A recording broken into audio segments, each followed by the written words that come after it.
Чи часто вам здається, що не кожному дозволено бути успішним і багатим? Ми навіть не намагаємось вийти з зачарованого кола, в якому немає місця для великих досягнень і багатства. Автор книги пропонує прості способи боротьби з нашими страхами, сумнівами та невірою в себе, які часто заважають нам досягати щастя та визнання. Ви отримаєте необхідний імпульс, щоб нарешті взяти за справу і зробити своє життя успішним. Створите чіткий план дій, який допоможе вам досягти добробуту не тільки в бізнесі, але й у будь-якій іншій сфері, яку ви обрали. Ми розберемо книгу «Думай і багатій» Наполеона Гілла. Розділ 1. Думка могутня. Перший і важливий принцип досягнення успіху – це лише глибоке уявлення. Успіх гарантований тим, хто мислить позитивно. Поразка частіше зустрічається тим, хто зосереджений на негативі. Частою причиною невдач є відмова від справи при першій же невдачі. Адже якщо не вийшло з першого разу, чому має вийти за другий? Перш ніж відмовлятись від свого бажання, потрібно переконатись, що зроблено все можливе. Найбожевільніша удача приходить за крок до поразки. Важливо твердо знати, чого ви хочете досягти. Напрацьовуйте віру та наполегливість, і ви досягнете неможливого. Все, що можна уявити, можна досягти. Хочеш стати багатим? Думай. Розділ 2. Коли бажання стає дією. Бажання перетворює невдачу на перемогу. Для розуму немає жодних перешкод, окрім тих, які ми самі визнаємо. Багато років тому один великий полководець опинився перед важким завданням. Він і його війська повинні були перемогти більш могутнє і численне військо противника. Тоді він завантажив своїх солдатів на кораблі і відправив їх у ворожу землю. Після прибуття він наказав спалити свої кораблі і звернувся до воїнів. Ви бачите дим від наших кораблів? Якщо ми не переможемо, ми не зможемо покинути цю землю живими. У нас є лише один вибір – перемогти чи загинути. І вони перемогли. 4 прості етапи перетворення ідеї в багатство. В цих принципах сформована не тільки суть багатства, а з їх допомогою можна досягнути будь-якої мети. Перше. Визначте точну кількість грошей, яку б ви хотіли мати. Не багато або приблизно, а встановіть конкретну суму, заплануйте термін і письмово задекларуйте своє бажання, ціль та мету. Друге. Будьте як мінімум 2 рази на день наодинці. Помістіть листок з вашими цілями на саме видне для вас місце і щодня перед відходом до сну та вранці читайте вголос свої записи. Читаючи, уявіть, відчуйте і повірте, що гроші вже ваші. Закрийте очі і повторіть заяву про свої цілі. Третє. Дайте собі відповідь максимально чесно. Чим ви готові заплатити за багатство, яке ви бажаєте? Зазвичай за все ми платимо часом, тому потрібно усвідомити, чи готові ви платити вільним часом. Четверте. Складіть конкретний план на папері для досягнення ваших цілей. І починайте діяти негайно, незалежно від того, чи готові ви реалізувати його, чи ні. Мрії здійснюються, коли бажання стає дією. Розділ 3. Віра. Віра є каталізатором розумових здібностей. Всі думки, які можна відчути, негайно починають матеріалізуватись.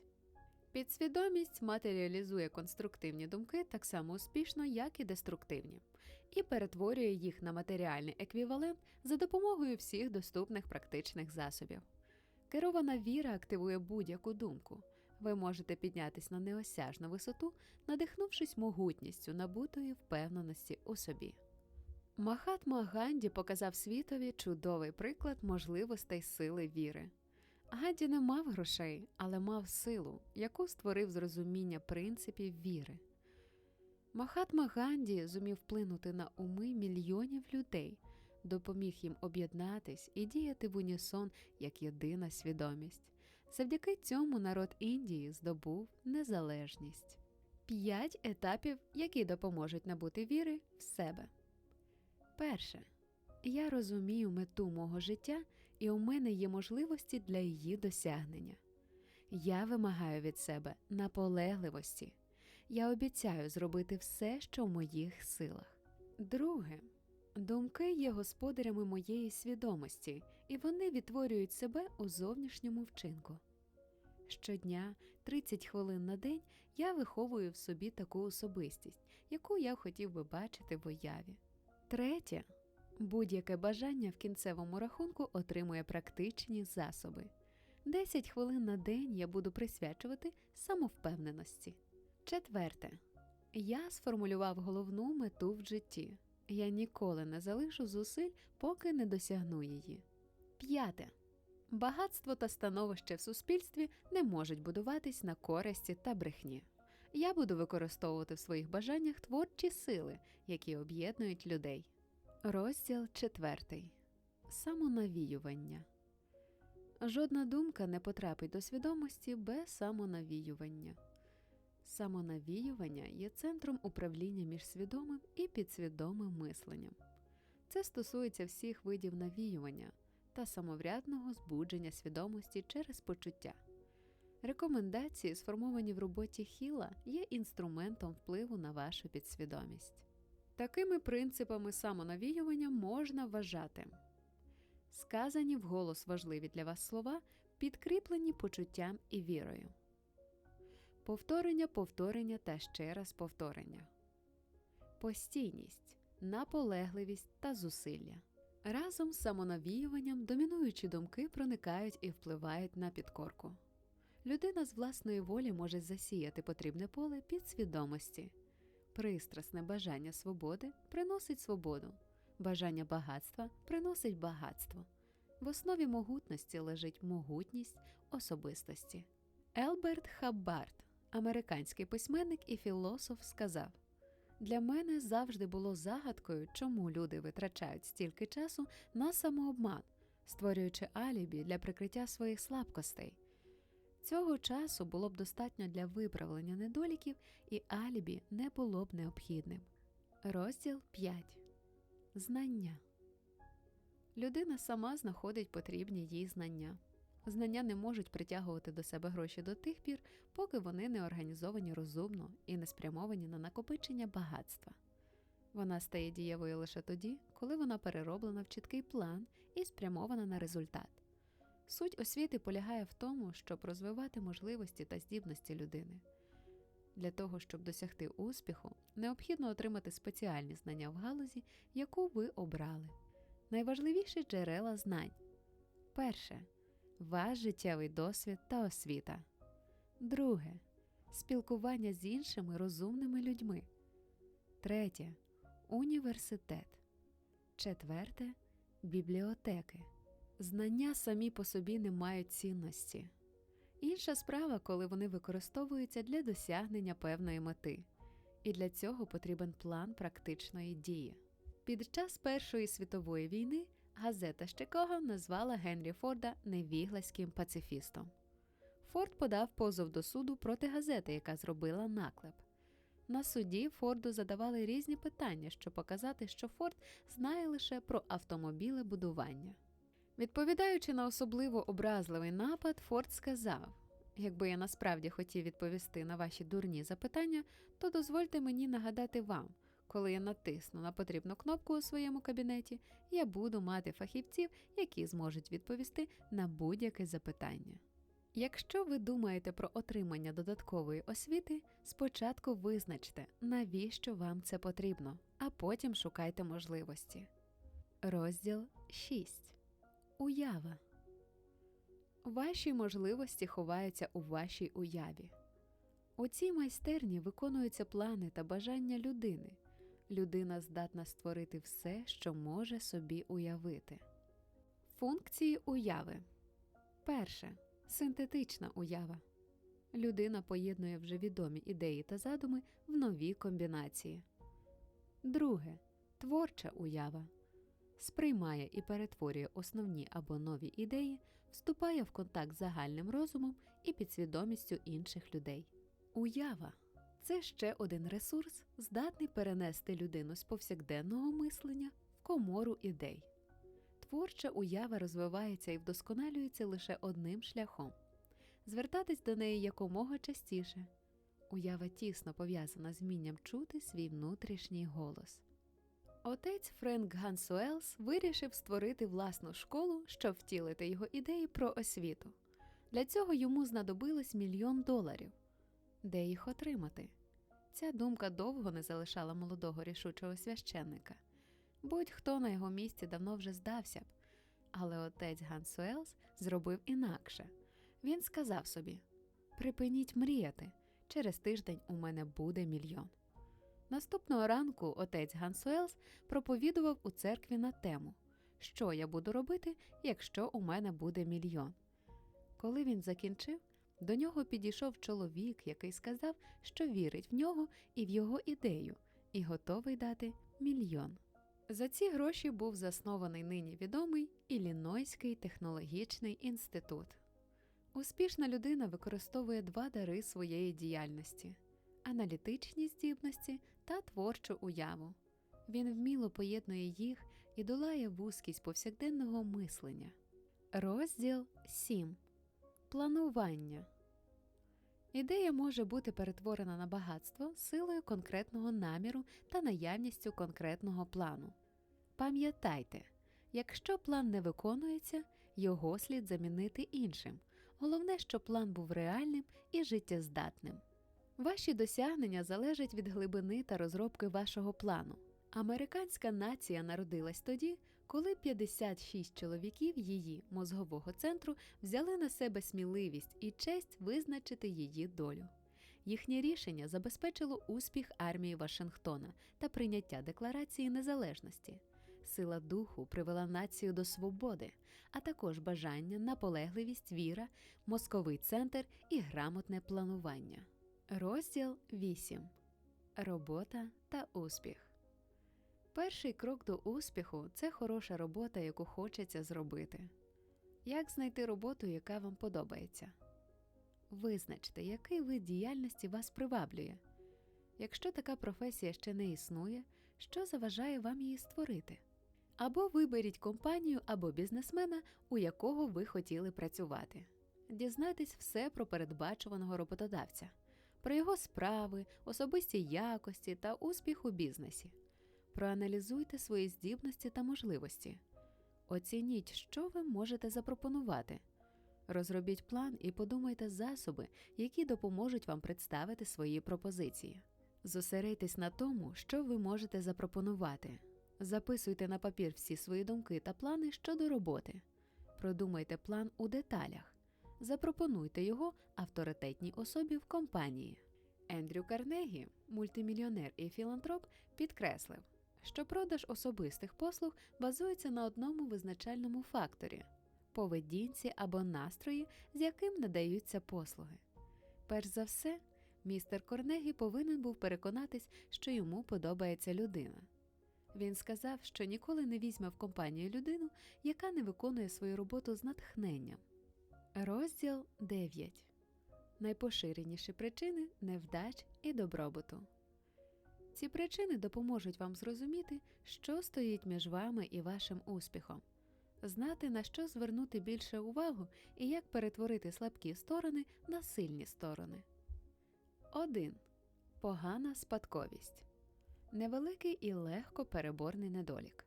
Якщо ви відчуваєте, наприклад, низький інтелект, ви повинні звернутись до команди мислячих людей. 2.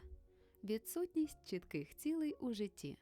Немає прагнень, немає надій на успіх. Якщо ви нічого не хочете, ви нічого не отримаєте. 3. Прогалини в освіті. Доволі легко долається самоосвітою та самовихованням. Знання є цінним, коли їх можна додати до чогось. Самодисципліна здійснюється через самоконтроль. Не переможете себе, будете переможені собою. 4. Відсутність сили волі. Відсутність ентузіазму. 5. Хвороби та недуги. Нестача або надлишок сексу, відсутність руху або погана фізична підготовка, відсутність свіжого повітря. Щоб досягти успіху, потрібно бути здоровим, контролювати харчування та бути на позитиві. 6. Згубна звичка прокрастинації. відкладати справи в довгий ящик. А щоб не відкладати справи, варто подивитись огляд на відео «Як не прокрастинувати» ось тут. 7. Відсутність наполегливості у досягненні мети. 8. Відштовхувальні риси характеру. Злість, агресія, марнославство, погані звички та манери. 9. Невпевненість у прийнятті рішень. Страх перед майбутнім. 10. Забобони та упередження. Нетерпімість до іншого. Людина, яка процвітає, має свободу у думках і судженнях. Щорічний самоаналіз допоможе зменшити кількість помилок, підвищити самовіддачу та виховати потрібні якості. Ви помітите, чи є прогрес.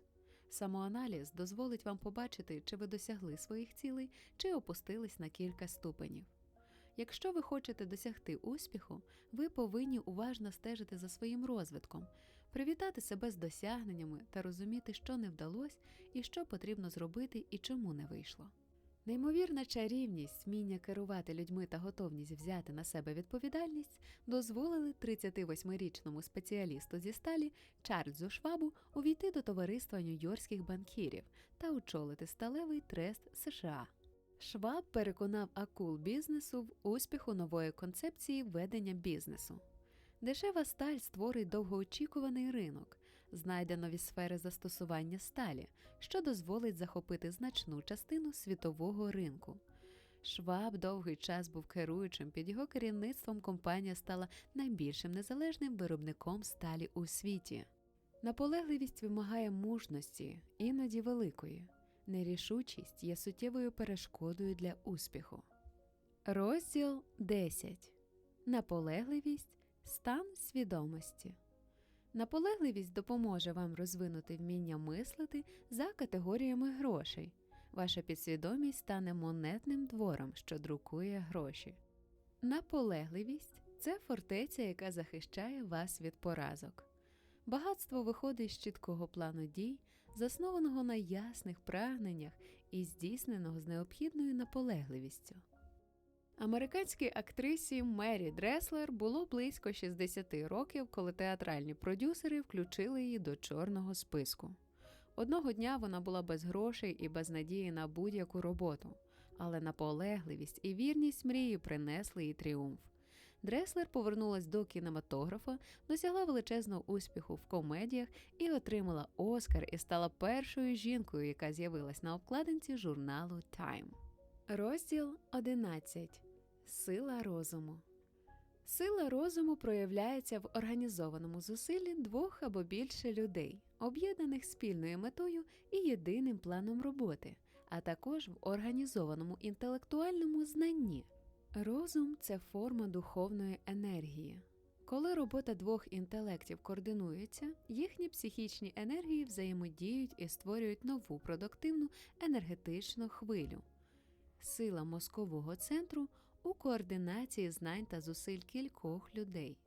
Принцип мозкового центру. Гармонійна взаємодія інтелекту створює поле нового інтелектуального рівня.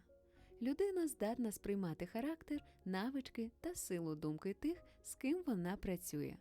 Необхідно навчитись максимально ефективно використовувати потенціал мозкової групи. Не розповідайте нікому про ваші справи, крім вашої мозкової групи. Мовчання та стриманість. Ніхто не відмовиться від перспективи стати багатшим. Не давайте красти ваші ідеї та плани. Задовго до того, як автор книги Наполеон Хіл написав хоч одну стрічку, він розвинув звичку займатися собою. Робив себе на основі біографій тих людей, які його найбільше вразили. Це були вчені, політики, підприємці, Дарвін, Лінкольн, Наполеон, Форд, Карнегі та інші. Протягом багатьох років він розмовляв з ними, називаючи їх невидимими радниками. Він закривав очі і уявляв себе сидячим з ними за одним столом. Хіл керував ними, знав їх характер і те, як вони думають і діють. Він обговорював всі важливі справи зі своїми невидимими радниками.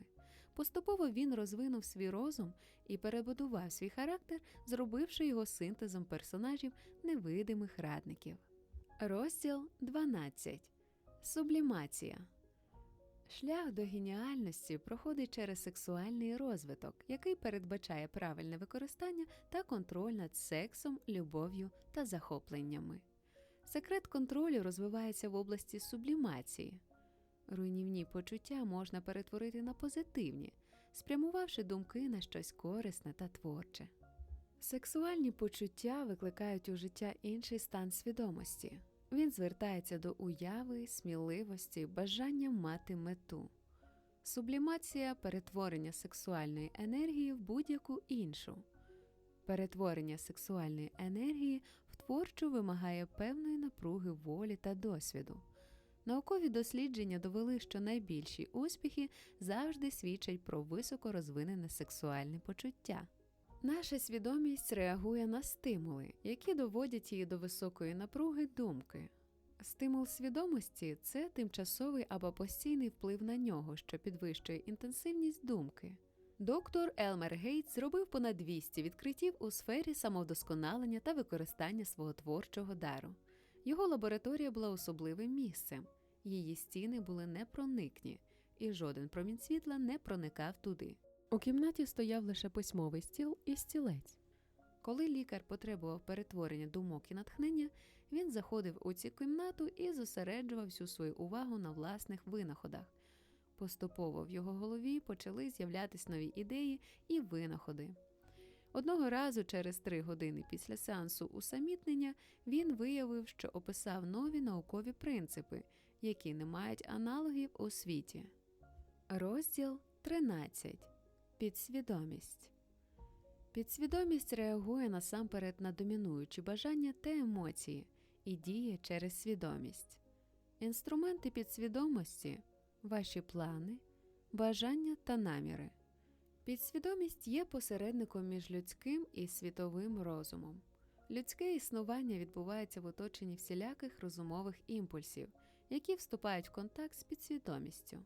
Для свідомої роботи з підсвідомістю необхідно володіти її мовою почуттів. Свідомість не може бути одночасно заповнена позитивними та негативними емоціями. Важливо сформувати звичку сприймати і використовувати тільки ті емоції, які позитивні. Ви можете знайти посередника, який зможе передати ваші бажання та прагнення в молитві. Часто люди недооцінюють значення щирого слова. Енергія всього Всесвіту допоможе чесним і палким словам здійснитись. Під час молитви свідомість наповнена почуттям, яке спонукає навколишній простір до дії. Підсвідомість схожа на радіо. Надсилайте сигнали та отримуйте відповіді від Всесвіту. Розділ 14. Страх. Страх, нерішучість і сумніви можуть перешкодити вашому успіху і появі нових ідей. Страх – це лише стан свідомості. Він може контролюватись і направлятися. Кожна людина має повний контроль над свідомістю. Види страхів. Страх бідності. Він паралізує розум, руйнує уяву та розмиває цілі. Самоаналіз допоможе впоратись з цим страхом.